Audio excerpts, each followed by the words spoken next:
स्वागत है दोस्तों अपने YouTube channel ITech technical course में। दोस्तों ये पेपर इलेक्ट्रीशियन थ्योरी का है और सेकंड ईयर वाले स्टूडेंट का है। टॉपिक का नाम है AC सिंगल फेस मोटर। इसके पहले AC थ्री फेस मोटर का क्वेश्चन पेपर चल रहा था, पूरी सीरीज कंप्लीट हो गई है। ये टॉपिक का नाम AC सिंगल फेस मोटर, तो आप लोग जरूर देखना, बहुत इंपॉर्टेंट क्वेश्चन पेपर है। अभी जो आपकी परीक्षा होने वाली है तो उस परीक्षा के दृष्टिकोण से देखा जाए तो ऐसे ही प्रश्न आपके पेपर पे मिलेंगे देखने को। तो आप लोग चैनल पे नए, चैनल को सब्सक्राइब कर लिए, लाइक करिए, शेयर करिए। चलिए आते हैं आज के फर्स्ट नंबर क्वेश्चन की बात कर लेते हैं। हमारा आज का फर्स्ट नंबर क्वेश्चन है 231 नंबर। 231 नंबर क्या है? ध्वनि रिकॉर्ड उपकरण के लिए हिस्टैरिसीस मोटर उपयुक्त है, क्यों है? यानी जो ध्वनि रिकॉर्ड के लिए जो हम लोग यूज करते हैं वो हिस्टैरिसीस मोटर का उपयोग करते हैं। ऐसा क्या कारण है कि जो हम उसी मोटर को यूज करते हैं?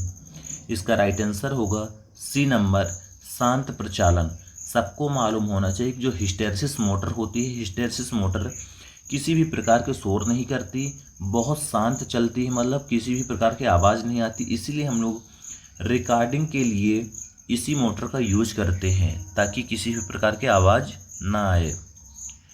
अगले प्रश्न की बात कर लेते हैं। अगला प्रश्न हमारा 232 नंबर आज के ये है, घरेलू पानी पंपों के लिए कौन सी मोटर पसंद की जाती है?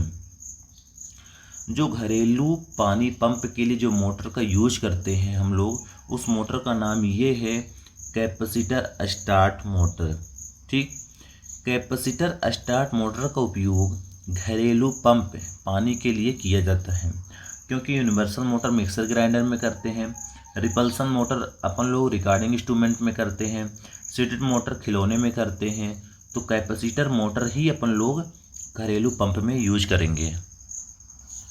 अगले प्रश्न की ओर चलते हैं। 233 नंबर आज का प्रश्न है, किस प्रकार की मोटर में अपेक्षाकृत कम टार्क होता है?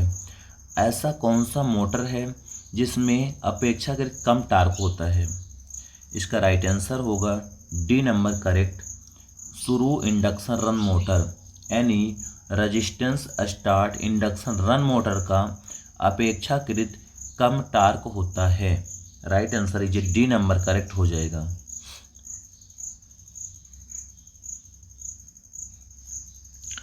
अगला क्वेश्चन है 234 नंबर आज का। क्वेश्चन सारे इंपॉर्टेंट हैं, सभी छात्र ध्यान से इसको पढ़ लें। स्लिप्ड कला मोटर पे अपकेंद्री स्विच का कार्य क्या है? जो स्लिप्ड कला मोटर होती है उसमें जो अपकेंद्री स्विच होती है, अपकेंद्री स्विच का कार्य पूछ रहा है कि अपकेंद्री स्विच का कार्य क्या होता है? इसका करेक्ट आंसर होगा 234 नंबर का डी नंबर करेक्ट आंसर। आपूर्ति से शुरुआती बाइंडिंग बनाए और तोड़े। ठीक, आपूर्ति से जो शुरुआती बाइंडिंग होती है उसको बनाना और तोड़ना करने के लिए स्लिप्ड कला मोटर पे अपकेंद्री स्विच का कार्य किया जाता है। अगला प्रश्न है 235 नंबर प्रश्न इंपॉर्टेंट है, एक आच्छादित पोल पंखा मोटर में स्टार्टिंग टार्क का उत्पादन कैसे करें? जो एक आच्छादित पोल पंखा मोटर में जो स्टार्टिंग टार्क होता है कैसे उत्पादन करना है?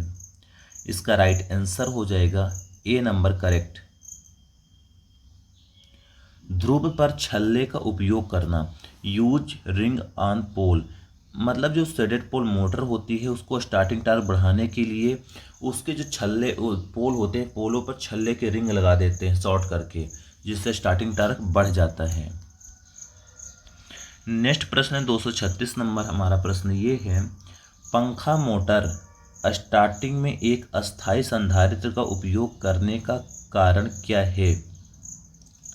इसका करेक्ट आंसर होगा सी नंबर, टार्क के लिए कला का विभाजन, shift of phase for torque. अगला प्रश्न है 237 नंबर, कौन सी मोटर पे आधी कुंडल बाइंडिगर होती है? ऐसी कौन सी मोटर जिसमें आधी कुंडल बाइंडिंग होती है? आधी यानी हैवी हाफ कॉइल बाइंडिंग। इसका राइट आंसर होगा 37 नंबर का C number, ceiling fan. Next प्रश्न हमारा ये 238 नंबर ये है, रनिंग बाइंडिंग कोर के निचले भाग में क्यों रखी जाती है। जो रनिंग बाइंडिंग होती है, एक स्टार्टिंग बाइंडिंग होती है, एक रनिंग बाइंडिंग होती है। जो रनिंग बाइंडिंग होती है तो कोर पे निचले जगह पे क्यों रखी जाती है। इसका राइट आंसर होगा डी नंबर, उच्च प्रेरण प्राप्त करने के लिए। उच्च प्रेरण यानी हाई टार्क प्राप्त करने के लिए ही निचले भाग पर रखी जाती है।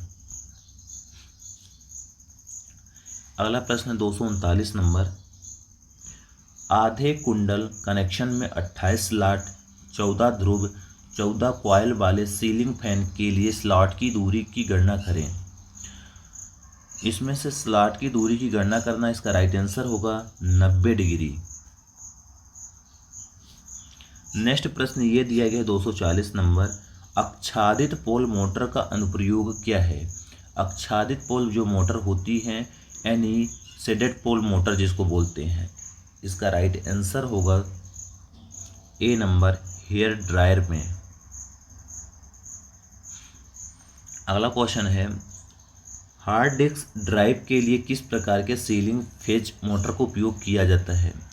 जो हार्ड डिस्क ड्राइव होती है उसके लिए जो मोटर का यूज करते हैं उस मोटर का नाम ये होता है stepper motor. Hard disk drive में हम लोग स्टेपर मोटर का अक्सर यूज करते हैं। अगला प्रश्न दिया गया है 242 number, capacitor start capacitor run induction motor में इस्तेमाल होने वाले सेंट्रीफ्यूगल स्विच का क्या कार्य है। Capacitor start capacitor run induction motor में जो इस्तेमाल होने वाले सेंट्रीफ्यूगल स्विच का कार्य पूछा है, इसका राइट आंसर होगा सी नंबर करेक्ट। 75% से 80% की गति तक पहुंचने के बाद शुरुआती संधारित्र को डिस्कनेक्ट करने के लिए।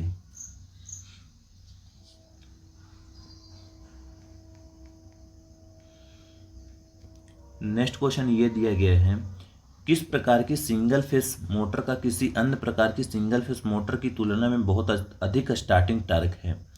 ऐसा कौन सा मोटर जिसका स्टार्टिंग टॉर्क बहुत ज़्यादा है।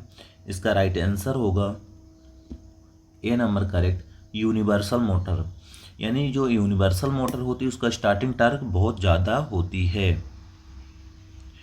अगला प्रश्न दिया गया है 244 नंबर, कैपेसिटर को एक कला अस्थायी संधारित्र मोटर में कहाँ जोड़ा जाता है। जो कैपेसिटर होती है जो सिंगल फेस मोटर में, उसको कैपेसिटर कहाँ पे लगाया जाता है।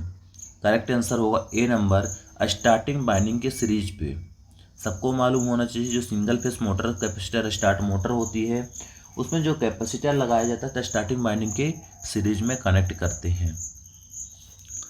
अगला प्रश्न जैसे 245 नंबर प्रश्न हमारा दिया गया है, टेबल पंखे में किस मोटर का उपयोग किया जाता है। जो टेबल पंखा होती है उसमें ऐसा कौन सा मोटर यूज करते हैं। इसका राइट आंसर होगा D number, permanent capacitor motor.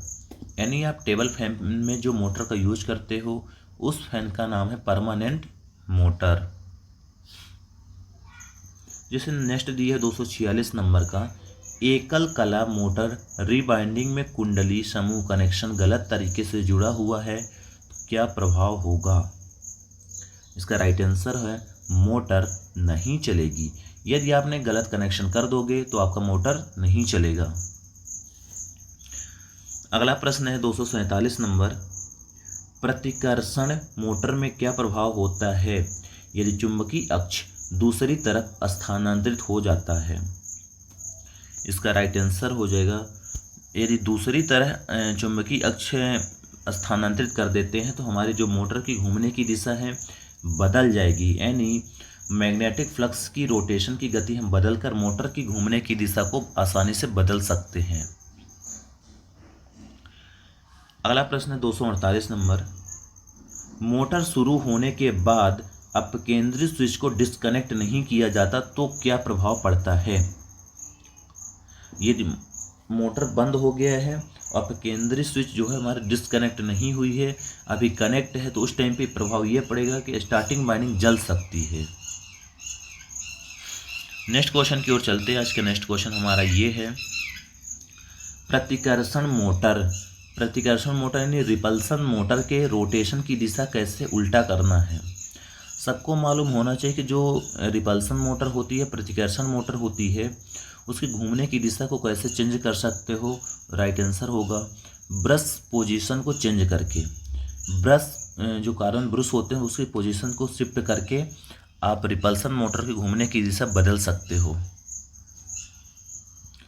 अगला प्रश्न ये दिया गया है, क्यों एक संधारित्र अपकेंद्री स्विच गति नियंत्रण विधि में अपकेंद्री स्विच से जुड़ा हुआ है। इसका राइट आंसर हो जाएगा डी नंबर, संपर्कों में स्पार्किंग कम करने के लिए। ठीक, 250 क्वेश्चन हो गए हैं। सारे क्वेश्चन आप रट लीजिए, बहुत इंपॉर्टेंट क्वेश्चन पेपर है।